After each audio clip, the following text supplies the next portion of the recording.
Usa ka Philippine Flying Lemur o mas naila sa local name nga Kagwang ang gibuhian sa kalasangan sa Lake Danao, Ormoc City niadtong Hunyo 21. Ang video nga gipost ni Ronelmar Aguilar miani og libuan ka mga reaksyon sa mga netizen gumikan sa kakyut so lagway nini. Asoy ni Aguilar nga igo rang giturn over ang Flying Lemur sa usa sa nagpakabarang tao human nga nabiyaan ang Kagwang sa inahan.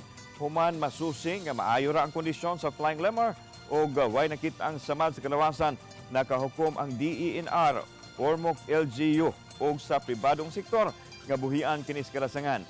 Dugang ni Aguilar nga ang Kagwang o Flying Lemur endemic species sa atong nasod.